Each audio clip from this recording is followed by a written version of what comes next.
இந்த சேனலில் நீங்கள் யூடியூப் பற்றிய அனைத்து தகவல்களையும் தெரிந்து கொள்ளலாம். யூடியூப் சேனலை தொடங்குவது, மெயின்டைன் செய்வது, மேலும் புதிய தகவல்களை, அப்டேட்களை இந்த சேனலின் மூலம் உடனடியாக பெறலாம். ஹாய் ஃப்ரெண்ட்ஸ், எல்லாருக்குமே வணக்கம். சப்ஸ்கிரைபர் எல்லாருக்குமே வணக்கம். இன்றைக்கி நம்ம வீடியோவில் எதை பற்றி பார்க்க போகிறோம் அப்படின்னா, நம்ம ஒரு கண்டினியூஸாக வீடியோ போடும்போது அதில் முன்னாடி ஒரு இன்ட்ரோவும் பின்னாடி ஒரு எண்டிங்கும் கொடுப்போம். அந்த மாதிரி தொடர்ந்து எல்லா வீடியோலையும் ஒரே மாதிரி ரிப்பீட்டடாக போடுறதுனால நமக்கு காப்பிரைட் இஷ்யூ வருமா அப்படின்னு சொல்லி ஒரு சில டவுட்ஸ் கேட்டுருக்காங்க. ஸோ அதை பற்றி அந்த வீடியோ பேச போகிறேன். என்ன அப்படின்னா, இப்போ நம்மளோட ஓன் சேனலுக்கு எப்படியும் இன்ட்ரோ ஒன்று கொடுத்தாகணும். இன்ட்ரோனா ஸ்டார்டிங்கில் நம்ம சேனலை பற்றி சொல்கிற மாதிரி ஒரு ஒரு க்ரியேட்டிவிட்டி ஒன்று இருக்கும். அதே மாதிரி எண்டிங்லேயும் ஒரு சப்ஸ்கிரைப் பண்ணுங்கள் அப்படின்னு சொல்கிற மாதிரி ஒரு எண்டிங் ஒன்று இருக்கும். ஸோ இந்த ரெண்டுமே எல்லா வீடியோவுக்குமே நம்மளோட ஓன் சேனலில் உள்ள எல்லா வீடியோவுக்குமே ஒரே இது வச்சுக்கலாம் அப்படின்னு சொல்லி யூடியூபே பர்மிஷன் கொடுத்துருக்கு. பட் இன்னொன்று என்ன தெளிவாக சொல்லியிருக்காங்க அப்படின்னு சொன்னால், இந்த ரெண்டுத்துக்கும் உள்ள மிடில் உள்ள கண்டென்ட் மட்டும்தான் ரிப்பீட் ஆகக்கூடாது அப்படின்னு சொல்லியிருக்காங்க. அது எப்படி அப்படின்னு சொன்னீங்கன்னா, இப்போ ஒரு சிலர் ஒரு நாள் பேசிடுவாங்க. அதை பேசிட்டு மறுநாள் அதே வீடியோ வச்சு டப்பிங் மட்டுமே போட்டுட்ருப்பாங்க. ஸோ அந்த மாதிரி டப்பிங் போட்டுங்க அப்படின்னா வீடியோ பார்த்தீங்கன்னா ரிப்பீட்டடாகவே வரும். சப்போஸ் அந்த வீடியோவில் இவங்க ஏதாவது எடிட் பண்ணிவிட்டு, இல்லை ஏதாவது ஸ்லைட் ஷோ மாதிரி வீடியோக்குள்ளே வர மாதிரி ஏதாவது ஒன்று புதுசாக பண்ணியிருந்தாங்க, ஒவ்வொரு வீடியோக்கும் ஏதாவது கொஞ்சமாவது டிஃப்ரென்ஸ் காமிச்சிருந்தாங்க அப்படின்னு சொன்னால் அது வேறு ஒரு நியூ வீடியோ கன்சிடர் பண்ணிக்குவாங்க. ஸோ அந்த மாதிரி வீடியோ ரிப்பீட்டட் கண்டென்ட்டில் வராது. ஸோ இதே மாதிரி ஒரே மாதிரி ரிப்பீட்டடான ஒரு வீடியோவும் போடக்கூடாது. பட் ஆனால் நம்ம முன்னாடியும் பின்னாடியும் இன்ட்ரோ ப்ளஸ் முடியும் போது வர எண்ட் ஸ்க்ரீன் இதெல்லாம் ஆட் பண்ணிக்கலாம். அதனால் எந்த விதமான பாதிப்புமே கிடையாது அப்படின்னு சொல்லியிருக்காங்க.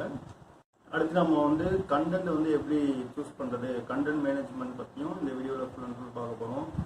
கண்டென்ட் மேக்ஸிமம் உங்களுடைய ஓன் கண்டென்ட்டாக இருக்கிற மாதிரி பார்த்துக்குங்க. அப்போ ரிப்பீட்டட் கண்டென்ட் இருக்கக்கூடாதுன்னு சொல்லியிருக்கேன். அதோட ஓன் கண்டென்ட்னு சொல்கிறீங்க அப்படின்னா எந்த மாதிரி ஓன் கண்டென்ட், இப்போ மேக்ஸிமம் நம்ம ஒரு நியூஸ் படிக்கிறோம், இல்லை ஏதாவது ஒரு இஷ்யூ பற்றி பேசுகிறோம், அந்த மாதிரி ஒரு சேனலாக இருக்குது அப்படின்னு சொன்னால் எல்லாருமே பேசுனது எல்லாருமே பண்ணதை நம்ம இது பண்ண முடியும். அப்படின்னா நம்ம புதுசாக எந்த ஒரு விஷயத்தையும் சொல்ல போகிறது கிடையாது. ஏற்கனவே இருக்கிறதா வேறு ஒரு ஸ்டைலில் சொல்ல போகிறோம். அப்போ கண்டிப்பாக ஏதாவது ஒரு விஷயத்தை நம்ம மேற்கோள் காட்டி தான் ஆகணும் அப்படின்னு சொல்லுவீங்க.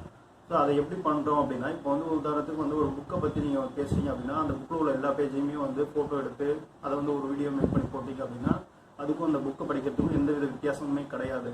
அதுக்கு அவங்க டேரெக்டாக அந்த புக்கையை படிச்சுட்டு போயிடலாம். ஸோ அந்த இடத்துல நீங்கள் என்ன பண்ணுறீங்கன்னா, வேணும் அந்த புக்கை எடுத்து ஷோ பண்ணி அதில் எப்படி சொல்கிறாங்க அப்படின்னு சொல்லி நீங்கள் ஓனாக பேசலாம். ஸோ அப்போ அந்த இடத்துல நீங்கள் புக்கை ஒரு ஆப்ஜெக்டாக யூஸ் பண்ணிக்கிறீங்க. பட் ஆனால் நீங்கள் தான் ஓன் வீடியோ கிரியேட் பண்ணுறீங்க.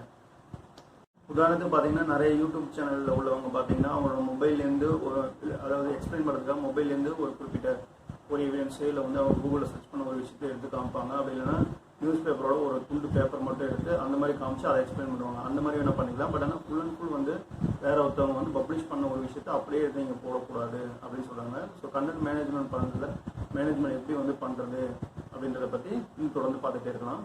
நீங்கள் இந்த சேனலுக்கு புதுசாக வந்திருந்தீங்க அப்படின்னா மறக்காம நம்ம சேனலை சப்ஸ்கிரைப் பண்ணிக்கங்க. இதில் யூடியூப் எப்படி கிரியேட் பண்ணி ஏர்ன் பண்ணுறது அப்படின்னு பார்த்து யூஸ்ஃபுல்லான டிப்ஸ்லாம் போட்டுருக்கேன். அடுத்தது பார்த்தீங்கன்னா, இப்போ ஒரு சினிமா ஷூட்டிங் நடக்குது.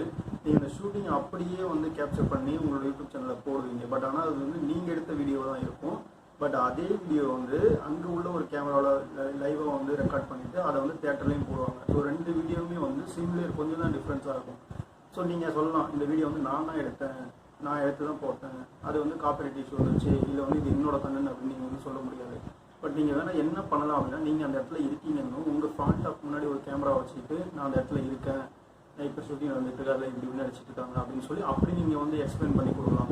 அதேமாதிரி இப்போ ஒரு கேம் பற்றி ஏதாவது எக்ஸ்பிளைன் பண்ணுறீங்க அப்படின்னா, கேம் சேனலாக இருக்குது அப்படின்னா நீங்கள் அந்த கேமை விளையாண்டு அப்படியே போடக்கூடாது. அதுக்கும் இப்போ அதை யூடியூப்பில் ஓப்பன் பண்ணி பார்க்குறவங்களுக்கு எப்படி இருக்குன்னா, ஒரு கேம் விளையாண்டுருக்க மாதிரி டிஸ்பிளே ஆகும். ஸோ அதுக்கும் அந்த கேமோட பிளாட்ஃபார்ம் ரெண்டுக்குமே பெரிய வித்தியாசமே கிடையாது. உங்களுக்கு நான் சொல்கிறது புரியாது. இப்போ நீங்கள் கேம் விளையாடுறத எடுத்து அப்படியே போட்டீங்க, அதே ரியலாக இன்னொருத்தவங்க கேம் விளையாண்டுட்டு இருக்காங்க, ரெண்டுத்தையும் மேட்ச் பண்ணி பார்த்தீங்கன்னா அப்படியே தான் இருக்கும். பட் அதுவே நீங்கள் கேம் விளையாடும் போது அந்த கேம் பற்றி எக்ஸ்ப்ளனேஷன் கொடுத்து அதில் ஏதாவது டிப்ஸ் ட்ரிக்ஸ் அதை பற்றி கொடுத்து அதை பற்றி பேசி அது நீங்கள் வீடியோ போட்டீங்க அப்படின்னா அது அந்த வீடியோ டிஃப்ரெண்ட்டாக இருக்கும். அது உங்களோட ஓன் கண்டென்ட்டாக இருக்கும். ஸோ அந்த மாதிரி தான் நீங்கள் கண்டென்ட் கிரியேட் பண்ணணும். நீங்கள் ஏதாவது ஒரு வீடியோஸ் எக்ஸ்பிளைன் பண்ணுறீங்க அப்படின்னா அது உங்களோட ஓன் கண்டென்ட்டாக நீங்கள் எடிட் பண்ணி மாற்றி தான் போடணும். தேங்க்யூ ஃபார் வாட்சிங்.